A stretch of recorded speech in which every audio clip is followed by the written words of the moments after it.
Beralih ke kabar lainnya, pemirsa, Hatta Rajasa hadir dalam acara Hari Kelautan Nasional di Gedung Merdeka, Bandung, Jawa Barat. Apa saja kegiatannya? Kita langsung saja menuju ke sana, pemirsa.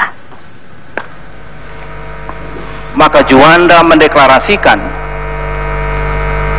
tenggelam dalam arti bahwa kita terkungkung dalam satu pemikiran yang tidak strategis, meletakkan bangsa kita sebagai negara kepulauan, negara bahari yang konsep dan strategi pembangunnya harus mengacu kepada negara kepulauan, negara bahari tersebut.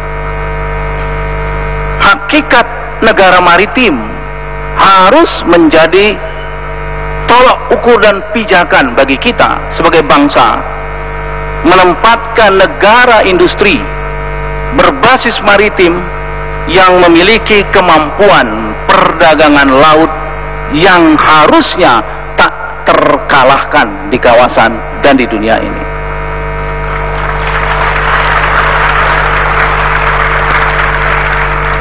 Filosofi semacam itu harus menjadi kerangka kebijakan kita kini, 5-10 tahun dan ke depan. Oleh sebab itu, izinkan saya sedikit melihat perkembangan dunia dalam arti geopolitik, geostrategis, dan geoekonomi. Saudara sekalian, deklarasi Juanda memantapkan Indonesia mendeklarasikan dirinya sebagai negara kepulauan yang menentukan batas wilayah Republik Indonesia, mengatur lalu lintas damai, pelayaran, dan lebih menjamin keamanan dan keselamatan negara kesatuan Republik Indonesia. Esensi ini sangat penting karena ada wilayah kedaulatan, wilayah teritorial, ada wilayah perairan internasional di mana ada kewajiban memelihara, ada kewajiban pihak-pihak lain menghormati kedaulatan negara kesatuan Republik Indonesia. Saya tentu tidak ingin bicara dulu berapa banyak tuna yang dikeluarkan dari perut ini, nanti Pak Cicip cukup itu.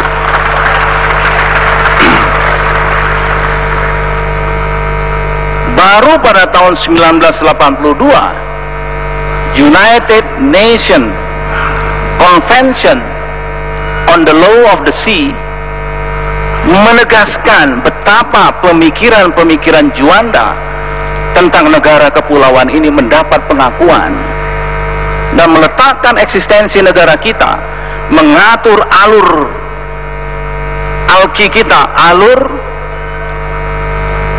laut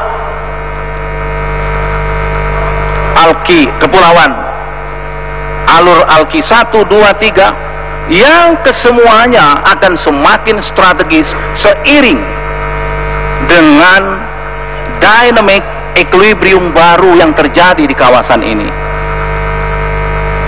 Oleh sebab itu, jangan hanya melihat laut hanya dari geoekonomi, tapi geostrategis dan geopolitik akan sangat mempengaruhi corak dan kemana bangsa kita dalam pergaulan internasional ke depan ini.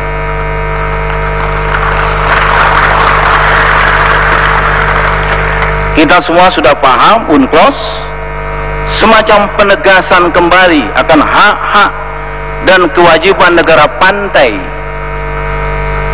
atas laut teritorialnya dan laut kepulauan dan pengelolaan sumber daya alam, di mana kedaulatan kita mengelola sumber daya alam di wilayah zona ekonomi eksklusif 200 mil laut. Di sini saya ingin mengajak kita berbicara tentang arti geostrategis dan geopolitik dalam konteks zona ekonomi eksklusif ini. Saudara sekalian, Kalau kita melihat kemajuan China, kemajuan negara-negara tetangga, tentu saja akan melihat mengembangkan kekuatan pertahanannya. China di Laut Cina Selatan, China, South China Sea, ada 5 claimant state, 5 negara yang saling mengklaim satu wilayah batas laut. Ada Vietnam, ada Filipina, ada China, ada Malaysia, ada Brunei, yang kesemuanya membawa